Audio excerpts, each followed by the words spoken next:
सर्वप्रथम महामानव एक महान वैज्ञानिक महान गणितज्ञ विचारक दार्शनिक तथागत गौतम बुद्ध को नमन करते हुए सिकंदर जैसे महान राजा को हराने का जो अदम्य साहस जिनके अंदर था, सम्राटों के सम्राट चंद्रगुप्त मौर्य को नमन करते हुए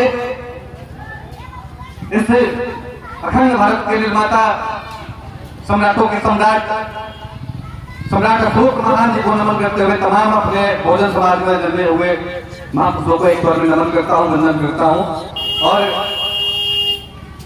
इस सम्राट अशोक क्लब के द्वारा जो आयोजन किया गया है, जो ये बताने का काम किया है कि कैसे अशोका ने जो कलिंग पर विजय पाई थी उसमें भयंकर रक्तपात हुआ था और उस रक्तपात के बाद जो उसका हृदय परिवर्तन हुआ, 10वें दिन जो है सम्राट अशोक के नाम पर जो है विजय दिवस मनाया जाने लगा।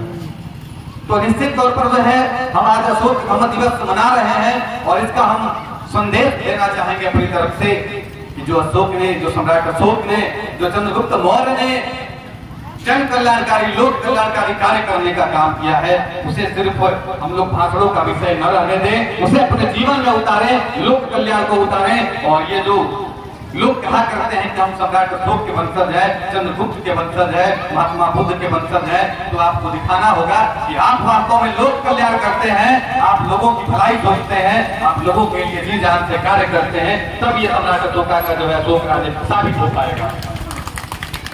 निश्चित तौर पर जैसा कि मुझे बहुत खुशी हुई कि छोटा बच्चा हाथ जो है अपनी बात रख रहा था, इसको रोकना पड़ेगा। बाबू तुम्हारे पास कम समय है, कम शब्द में अपने विचार रखने हैं, तो मुझे लग रहा है कि ऐसे बच्चे जो है, ऐसे नौजवान साथी जो हर आज पैदा हो रहे हैं, अनेक सारे पैदा हो जाए तो अशोका राज्य की कल्पना की जा सकती है, इसमें कोई संदेह नहीं है।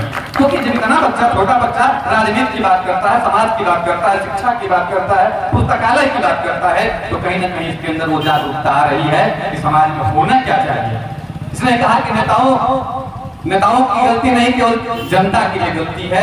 वो ये नहीं कहते कि पुस्तकालय चाहिए, उनको गली नली से मतलब होता है। तो विचारधारा इसके अंदर पनप रही है और ऐसी विचारधारा सिर्फ फर्ज में नहीं, हर एक बच्चे में होनी चाहिए, वो चाहे किसी जाति का हो, किसी धर्म का हो, किसी समाज से हो।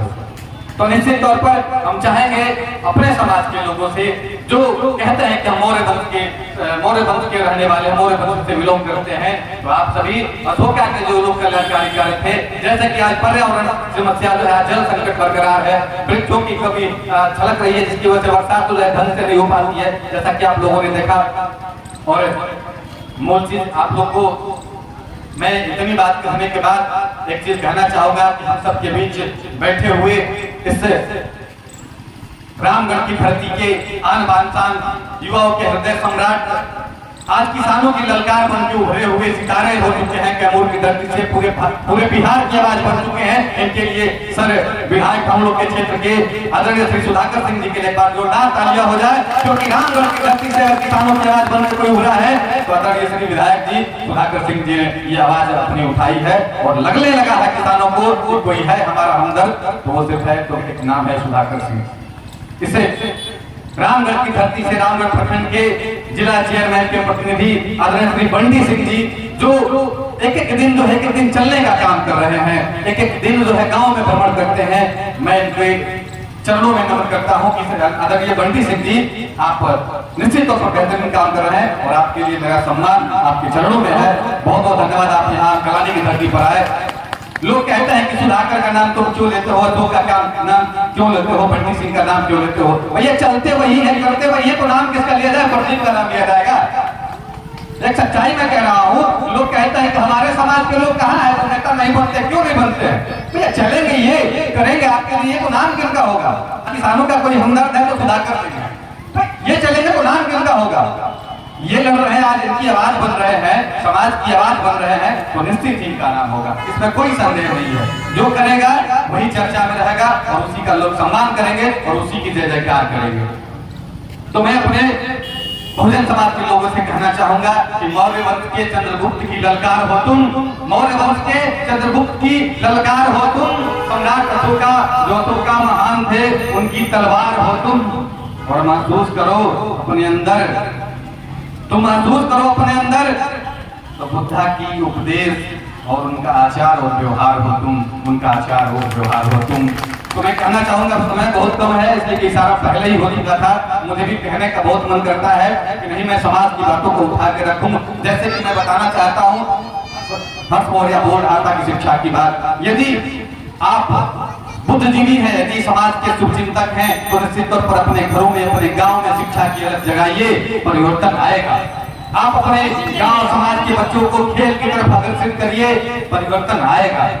यदि आप चाहते हैं कि हमारा देश सुंदर हो, स्वच्छ हो, तो स्वच्छता में अपने हाथ बटाइए। आप अपने सप्ताह में 2 घंटे का समय श्रमदान के रूप में करिए। आपके गांव की गलियां, आपकी सड़क, आपके रास्ते स्वच्छ सुंदर नजर, लेकिन इसके लिए आपको थोड़ा सा त्याग करना पड़ेगा। 2 घंटे का श्रमदान जो है सप्ताह में करना होगा, ताकि हमारा गांव सुंदर दिखे, हमारा क्षेत्र सुंदर दिखे, हमारा विधानसभा सुंदर दिखे। यदि आपको परिवर्तन लाना है तो अपने क्षेत्र में जो है खेल और शिक्षा का अलग जगाइए। अपने युवाओं को जो भटक रहे हैं, जिनको आप कहते हैं कि हमारे पास में नहीं है नौजवान आज के, उनको दिशा दीजिए। यदि आप अभिभावक हैं, आप शुभचिंतक हैं, बुद्धिजीवी हैं, तो आप उन्हें बैठ करके 10 नौजवान को बताइए कि बाबू दिशा ये होती है, ऐसे चलना होता है। तो मैं अपने बारी को विराम देने से पहले कहूंगा, आओ आओ अपने मेहनत को अपना ईमान बनाएं, अपनों इन हाथों को भगवान बनाएं। बुद्ध की इस धरती को, गौतम की इस भूमि को सपनों से भी प्यारा हिंदुस्तान बनाएं, सपनों से भी प्यारा हिंदुस्तान बनाएं।